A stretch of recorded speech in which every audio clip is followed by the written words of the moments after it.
बातमी अर्थातच सर्वोच्च न्यायालयातल्या सर्वोच्च सुनावणी संदर्भातली महाराष्ट्रातल्या सत्ता संघर्षाबाबत सुप्रीम कोर्टात 2 दिवस चाललेली सुनावणी आज तिसऱ्या दिवशीही सुरू आहे। सकाळपासून शिंदे गटाकडून महेश जेठमलानी आणि मानिंदर सिंग यांनी युक्तिवाद केले आणि आता ठाकरे गटाकडून कपिल सिब्बल यांचा प्रतिवाद सुरू आहे। अध्यक्षांच्या अधिकारांसंदर्भात सिब्बल यांनी जोरदार प्रतिवाद केलेला आहे। नबाम रेबिया प्रकरणापेक्षा राज्यातलं प्रकरण वेगळं आहे हे सातत्याने अधोरेखित करण्याचा कपिल सिब्बल यांचा प्रयत्न आहे। राज्यातल्या सत्ता संघर्षावरती सुप्रीम कोर्टात गेल्या 2 तासांपासून घमासान सुरू आहे। प्रशांत कदम दिल्लीतून आपल्याला या सुनावणी संदर्भातले अपडेट देतील। प्रशांत, कपिल सिब्बल यांचा प्रतिवाद सुरू आहे, काय अपडेट्स?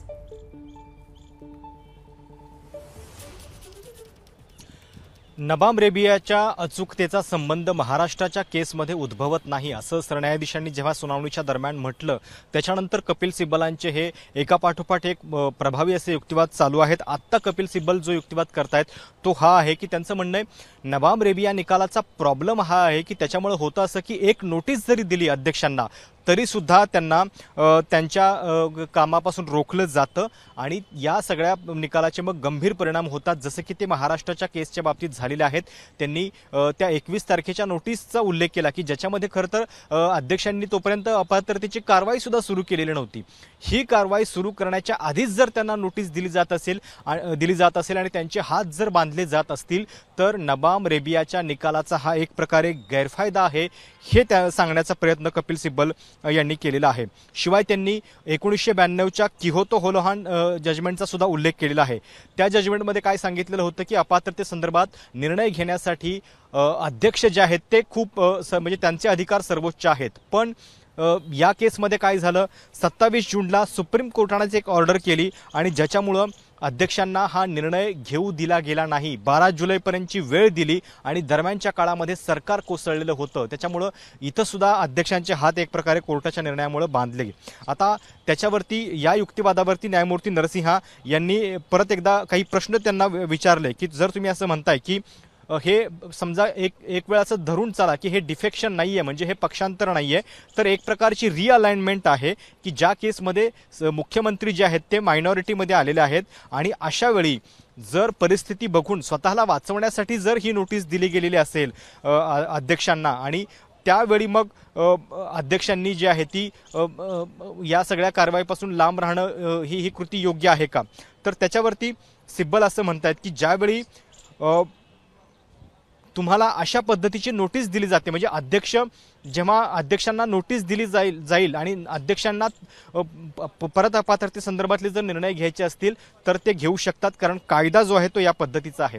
हे सगळं आर्ग्युमेंट केल्यानंतर त्यांनी अलाहाबाद हायकोर्टाच्या एका निर्णयाचा सुद्धा उल्लेख केलेला आहे की ज्या निकालानुसार असं सांगितलं गेलेलं आहे की केवळ नोटीशीमुळे अध्यक्ष स्वतः या सगळ्या कामापासून दूर राहू शकत नाहीत, कारण म्हणजे एक जे असं म्हटलं जातंय की नोटीस दिल्यानंतर मग ते पक्षपातीपणा करू शकतात वगैरे वगैरे, तर नोटीस आणि तो प्रस्ताव प्रत्यक्षात सभागृहामध्ये येणं ह्याच्यामध्ये काही फरक आहे।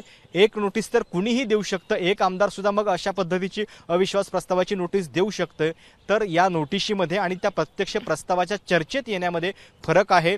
तो प्रस्ताव चर्चेमध्ये असताना अध्यक्ष जरूर स्वतःला दूर त्यांनी ठेवलं पाहिजे, हा फरक या ठिकाणी कोर्टाला कपिल सिब्बल समजावून सांगतायत। बरोबर आहे, त्यामुळे उपाध्यक्ष किंवा अध्यक्षांना केवळ एक नोटीस आलेली असेल तर त्यांच्या अधिकारांना आपण रोखू शकत नाही। ते नोटीस ज्यावेळी सदनामध्ये चर्चेत येते किंवा सभागृहामध्ये ज्यावेळी तो प्रस्ताव विचाराधीन असतो तेव्हाच अध्यक्ष किंवा उपाध्यक्षांना त्यांच्या अधिकारापासून वंचित ठेवलं जाऊ शकतं। तोपर्यंत उपाध्यक्ष किंवा अध्यक्षांचे अधिकार अबाधित असतात असा युक्तिवाद कपिल सिब्बल यांच्याकडून केला जातोय। एक महत्त्वाची अपडेट, जेवणाची सुट्टी थांबवून अभिषेक मनु सिंघवी यांचा प्रतिवाद सध्या सुरू आहे। तिसऱ्या दिवशी महाराष्ट्रातल्या सत्ता संघर्षावरती सुप्रीम कोर्टामध्ये सुनावणी सुरू आहे। 1 वाजता लंच ब्रेक घेतला जातो, लंच टाइम असतो, पण ती जेवणाची सुट्टी थांबवून सध्या अभिषेक मनु सिंघवी यांच्याकडून प्रतिवाद केला जातोय। तिसरा दिवस आहे महाराष्ट्रातल्या सत्ता संघर्षावरती। आज सुप्रीम कोर्टामध्ये सर्वोच्च न्यायालयामध्ये सुनावणी सुरू आहे। कपिल सिब्बल यांचा प्रतिवाद झालेला आहे आणि आता अभिषेक मनु सिंघवी यांच्याकडून प्रतिवाद केला जातोय। राज्यातल्या सत्ता संघर्षावरती एक खूप मोठा पेच प्रसंग निर्माण झालेला आहे आणि त्याच्यावरतीच सध्या सुप्रीम कोर्टामध्ये सुनावणी सुरू आहे। मुद्दा हाच आहे की उपाध्यक्षांवरती अविश्वासाचा प्रस्ताव असताना त्यांना आमदारांना अपात्रतेची नोटीस बजावण्याचा अधिकार असतो की नाही, या प्रकरणाची सुनावणी 7 न्यायमूर्तींच्या खंडपीठासमोर करायची की नाही, यावरती सध्या सुनावणी सुरू आहे। अपडेट जाणून घेऊयात प्रशांत कदम यांच्याकडून। प्रशांत, लंच ब्रेक सुद्धा थांबवला गेलेला आहे, सुनावणी सुरू आहे, अभिषेक मनु सिंघवी प्रतिवाद करतायत, काय अपडेट्स आहेत?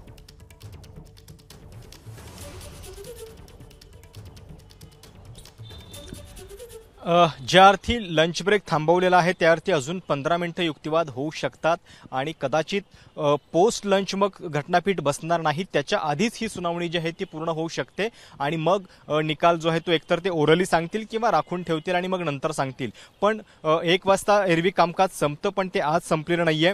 आता अभिषेक मनु सिंघवी यांचा युक्तिवाद जो आहे तो सुरू झालेला आहे आणि त्या अर्थानं कपिल सिब्बल यांनी मांडलेल्या मुद्द्यांना ते पुढे कसे घेऊन जात आहेत हे आपल्याला आता बघावं लागेल। बरोबर आहे, कपिल सिब्बल यांच्या वतीनं जोरदार युक्तिवाद केला जातोय। नवाब रेबिया प्रकरण आणि महाराष्ट्रातला पेच प्रसंग वेगळा आहे हे सातत्यानं फ्रॉम डे 1 अधोरेखित करायचा ते प्रयत्न करतायत। जेव्हा ही सुनावणी सुरू झाली तेव्हापासून सलग 3ऱ्या दिवशी ही सुनावणी सुरू आहे महाराष्ट्रातल्या सत्ता संघर्षावरती सुप्रीम कोर्टामध्ये आणि आता लंच ब्रेक थांबवून सुनावणी सुरू आहे। अभिषेक मनु सिंघवी यांचा प्रतिवाद सुरू आहे। प्रशांत, उपाध्यक्ष आणि अध्यक्षांचे अधिकार अधोरेखित करणारी ही सुनावणी म्हणावी लागेल।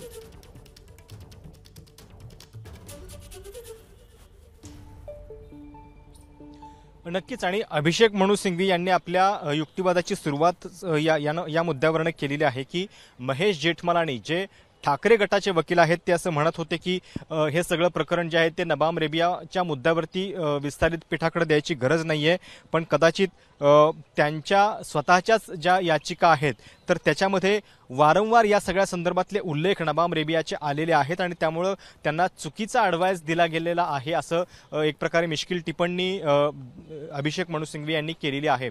साहजिक आहे, कपिल सिब्बल आणि आता अभिषेक मनु सिंघवी हे दोन्हीही ठाकरे गटाचे वकील आहेत आणि आता ते पुन्हा म्हणजे पहिल्या दिवशी युक्तिवाद झाल्यानंतर आता पुन्हा युक्तिवाद करतायत आणि तो युक्तिवाद याच एका मुद्द्यावरती आहे की नबाम रेबिया प्रकरणाची अचूकता तपासण्यासाठी ते 7 न्यायमूर्तींच्या पीठाकडे जायला हवं। बरोबर आहे, आणि त्यामुळे या सगळ्यामध्ये नेमका दिलासा कोणाला मिळणार? ठाकरे गटाची मागणी मान्य होणार का की 5 न्यायमूर्तींच्या घटनापीठानं दिलेला निर्णय कायम राहतो आणि मुख्य प्रकरणाची सुनावणी सुद्धा सलग सुरू होते, हे पाहणं देखील अत्यंत महत्त्वाचं असेल। प्रशांत, हाच मुद्दा घेऊन पुन्हा एकदा तुमच्याकडे येते की जर हे प्रकरण 7 न्यायमूर्तींच्या खंडपीठाकडे गेलं किंवा नाही गेलं तरी सुद्धा मुख्य प्रकरणाची सुनावणी केव्हा सुरू होईल? आजच त्यावर सलग सुनावणी होऊ शकते का?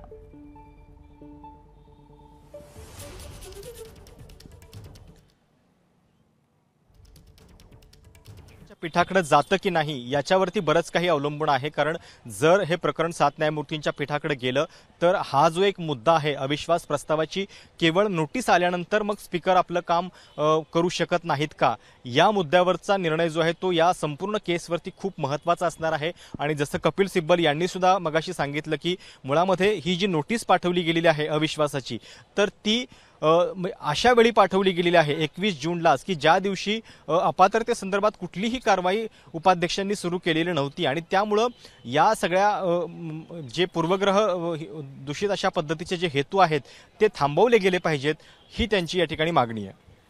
प्रशांत, आपण आता जी चर्चा करतोय, जो मुद्दा तुम्ही मांडताय तो अत्यंत महत्त्वाचा आहे की ज्यावेळी अपात्रतेची नोटीसही बजावण्यात आलेली नव्हती त्यावेळी 21 तारखेला म्हणजे 21 जूनलाच अविश्वासाचा प्रस्ताव हा मांडण्यात आलेला होता, समोर ठेवण्यात आलेला होता। त्यामुळे बुद्धिबळासारखं हे सगळं प्रकरण खेळलं गेलेलं आहे अशी टिप्पणी सुद्धा करण्यात आलेली आहे। एक अत्यंत महत्त्वाचा मुद्दा या सगळ्या सुनावणीमध्ये ठरतो तो म्हणजे क्रोनॉलॉजीचा। प्रत्येक घटनाक्रम जर बारकाईनं पाहिला तर खूप मोठा पेच प्रसंग या सुनावणीमध्ये निर्माण होऊ शकतो अशी शक्यता सध्या दिसते। ठाकरे गटाकडून अभिषेक मनु सिंघवी यांच्याकडून प्रतिवाद केला जातोय आणि सुनावणीसाठी खंडपीठानं लंच ब्रेक सुद्धा पुढे ढकललेला आहे। पुन्हा एकदा जाऊयात, प्रशांत कदम सध्या आपल्यासोबत आहेत। प्रशांत, जो मुद्दा तुम्ही मांडलात की ज्यावेळी आमदारांवरती अपात्रतेचा ठराव किंवा त्यांना तशी नोटीसही गेली नव्हती त्यावेळी अविश्वासाचा प्रस्ताव मांडला गेला, जर या सगळ्या घटनांकडे पाहिलं तर 2 दिवसांपूर्वीचं देवेंद्र फडणवीसांचं वक्तव्य होतं की आम्ही कायद्याचा सगळा अभ्यास करून ही खेळी खेळलेली आहे, त्यामुळे सुप्रीम कोर्टामध्ये नक्कीच आमचा विजय होईल। या 2 गोष्टींकडे कसं पाहायचं?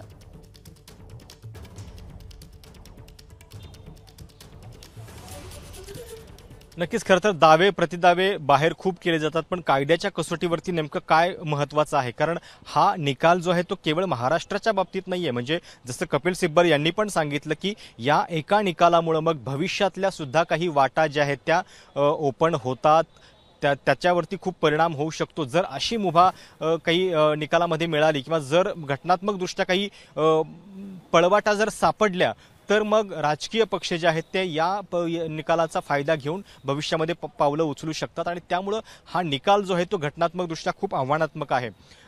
आत्ता जे घडतंय कोर्टामध्ये ते एक म्हणजे काही वेगळ्या कारणासाठी सुद्धा खूप इंटरेस्टिंग आहे. कारण एरवी जे घटनापीठाचं कामकाज असतं ते खूप म्हणजे शेड्यूल्ड निश्चित वेळापत्रकामध्ये चालत असतं. आत्ता हा लंच ब्रेक स्किप करून हे आर्ग्युमेंट जे आहेत ते अभिषेक मनु सिंघवींचे ऐकले जात आहेत आणि त्यामुळे एक शक्यता आहे की आयदर म्हणजे ते आर्ग्युमेंट ऐकल्या एखादं वाक्यात निकाल देतील आणि नंतर लिखित स्पष्टीकरण देतील किंवा निकाल जो आहे तो राखून ठेवतील.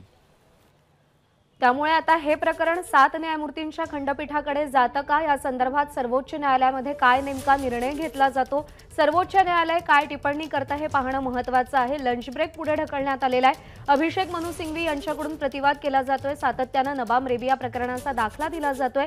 आजचा दिवस अत्यंत निर्णायक ठरणार आहे सुप्रीम कोर्टामधला, कारण का हे प्रकरण 7 न्यायमूर्तींच्या खंडपीठाकडे जाणार की 5 सदस्यीय घटनापीठानं दिलेला निर्णय कायम राहणार हे पाहणं अत्यंत महत्त्वाचं आहे. आणि भविष्यकालीन न्यायालयीन घडामोडींच्या दृष्टीने सुद्धा आजचा निकाल, आजचा निर्णय आणि आजचा दिवस अत्यंत महत्त्वाचा ठरतोय. पुन्हा एकदा जाऊयात प्रशांत यांच्याकडे. प्रशांत, अभिषेक मनु सिंघवी यांच्याकडून काय प्रतिवाद केला जातोय?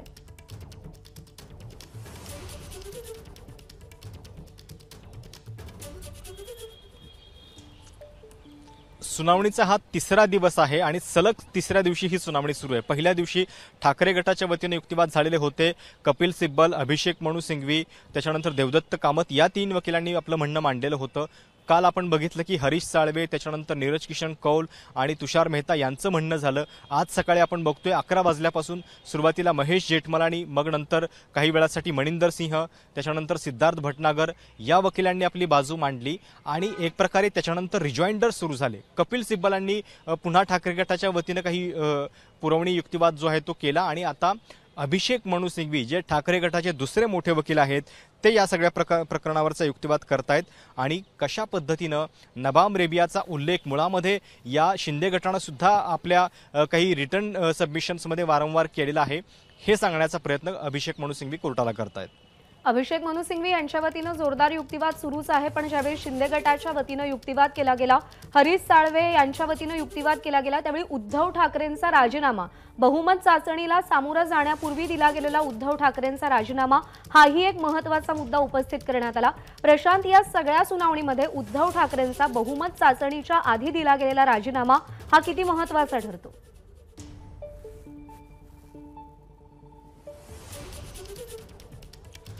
प्रज्ञा, आत्ताची जी अपडेट आहे त्याच्यामध्ये अभिषेक मनु सिंघवी आता असं म्हणतायत कोर्टाला की ज्या पद्धतीनं विधानसभा उपाध्यक्षांचा अधिकार गोठवला गेला तर हे सर्वात वाईट पद्धतीचं सप्रेशन होतं असं त्यांचं म्हणणं आहे. आणि त्यातही म्हणजे अशा पद्धतीनं म्हणजे जर आपण घटनाक्रम लक्षात घेतला तर विधानसभा अध्यक्षांनी म्हणजे उपाध्यक्षांनी तेव्हाचे नरहरी झिरवाळ यांनी या 16 आमदारांना जी अपात्रतेची नोटीस दिलेली होती तर त्याच्या संदर्भात सुप्रीम कोर्टानं पहिल्यांदा तर एक मुदत वाढवून दिली आणि नंतर 12 जुलैपर्यंत या सगळ्या संदर्भात कुठलाही निर्णय घेऊ नका असं सांगितलेलं होतं. आणि एक प्रकारे या घटनाक्रमाचा उल्लेख करून की ह्या सगळ्या पिटिशन डिसमिस केल्या आणि असं दाखवलं गेलं की डिसिजन जो आहे तो पेंडिंग आहे त्या उपाध्यक्षांचा, पण तो पेंडिंग नव्हता तर तो सप्रेस केला गेला. म्हणजे एक प्रकारे तो त्यांचा अधिकार या ठिकाणी गोठवला गेला सुप्रीम कोर्टाच्या या निर्णयामुळं. आणि अशा पद्धतीचं हे सप्रेसिंग हे सर्वात वाईट पद्धतीचं आहे. एका निकालामुळं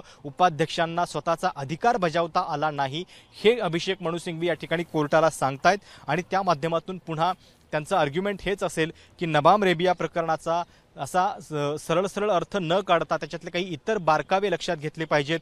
कपिल सिब्बलांनी पण जो मुद्दा लक्षात आणून दिलेला होता की ज्यावेळी नोटीस आली अध्यक्षांच्या अविश्वासाची तर त्याच्यामध्येच थेट एक वाक्य होतं की अपात्रतेच्या कारवाईपासून तुम्ही दूर राहा. तर ज्यावेळी अपात्रतेची कारवाई सुरू झालेली नाहीये त्यावेळी असं यांनी म्हणणं म्हणजे हे एक प्रकारे पूर्वग्रह दूषित या पद्धतीनं केलेलं पाऊल आहे आणि केवळ एका नोटिशीमुळे अध्यक्षांना स्वतःचे अधिकार बजावता येऊ नयेत यासाठी ही खेळी होती का, हा मुद्दा त्यांनी कोर्टामध्ये उपस्थित केलेला होता।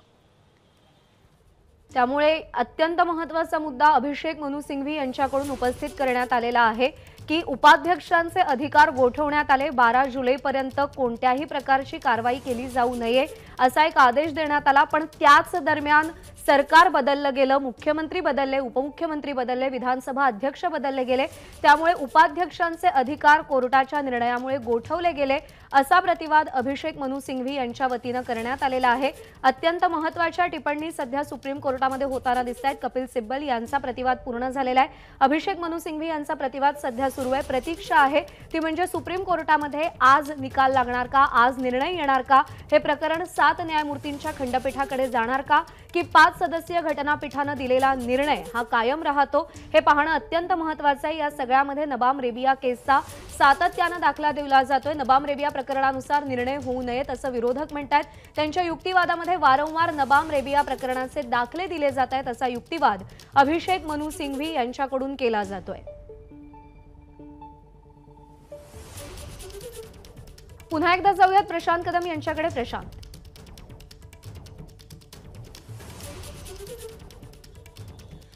अभिषेक मनु सिंघवी 27 जून या दिवसाची सुप्रीम कोर्टाला आठवण करून देत आहेत। त्यांचं म्हणणं आहे की या दिवशी खूप युक्तिवाद झालेले होते आणि याच दिवशी सुप्रीम कोर्टाचा निकाल आलेला होता की ज्या माध्यमातून 12 जुलैपर्यंतची मुदतवाढ जी आहे ती या कारवाई संदर्भात दिली गेलेली होती आणि तोपर्यंत उपाध्यक्ष नरहरी झिरवाळ यांनी कुठलाही निर्णय घेऊ नये हे कोर्टानं सांगितलेलं होतं। त्यामुळं एक प्रकारे अभिषेक मनु सिंघवी यांचं म्हणणं हे आहे की एकीकडे तुम्ही 12 जुलैपर्यंत मुदतवाढ देता आणि दरम्यानच्या काळामध्ये फ्लोर टेस्ट होऊन सरकार उलथवलं जातं, तर एक प्रकारे हे उपाध्यक्षांच्या अधिकारांना गोठवण्याचाच प्रकार आहे। त्यांना तुम्ही निर्णय घेऊ दिला गेलेला नाहीये। त्याच्यावरती न्यायमूर्ती शहांनी त्यांना परत प्रश्न विचारला आता की जर त्या दिवशी काही युक्तिवाद झाले होते तर तुम्ही हा मुद्दा त्यावेळी उपस्थित केला होता की नाही, तर त्याच्यावरती सिंघवींनी हे सांगितलेलं आहे की त्या दिवशी जवळपास 3 तास आम्ही युक्तिवाद केलेला होता आणि त्या दिवशी केवळ आणि केवळ नबाम या केसवरतीच युक्तिवाद झालेले होते आणि त्याच्यानंतर हा स्थगिती आदेश जो आहे तो आलेला होता। आता जर तुम्ही त्या दिवशी 3 तास युक्तिवाद करून असं म्हणत असाल की नबाम रेबिया हा या सगळ्याचा बेस होऊ शकत नाही, तर हे चुकीचं होईल। कोर्टाचे सगळे रेकॉर्डिंग्स पण उपलब्ध आहेत त्या दिवशीच्या हिअरिंगचे, ते तुम्ही बघा आणि त्याच्यामुळं ही अशी पद्धत सुप्रीम कोर्टाची होऊ शकत नाही हे त्यांचं म्हणणं आहे। त्यामुळे 27 जूनचा दाखला देण्यात आलेला आहे अभिषेक मनु सिंघवी यांच्याकडून। त्या दिवशी झालेल्या सुनावणीमध्ये सुप्रीम कोर्टानं 12 जुलैपर्यंत परिस्थिती जैसे थे ठेवण्याचे आदेश दिलेले होते किंवा मुदत दिलेली होती, पण दरम्यानच्या काळामध्ये बहुमत चाचणी झाली, फ्लोअर टेस्ट झाली आणि सरकार बदललं गेलं। यामुळे उपाध्यक्षांच्या अधिकारांवर गदा आली, ते गोठवले गेले असा युक्तिवाद अभिषेक मनु सिंघवी यांच्याकडून करण्यात आलेला आहे। एबीपी माझा, उघडा डोळे बघा नीट।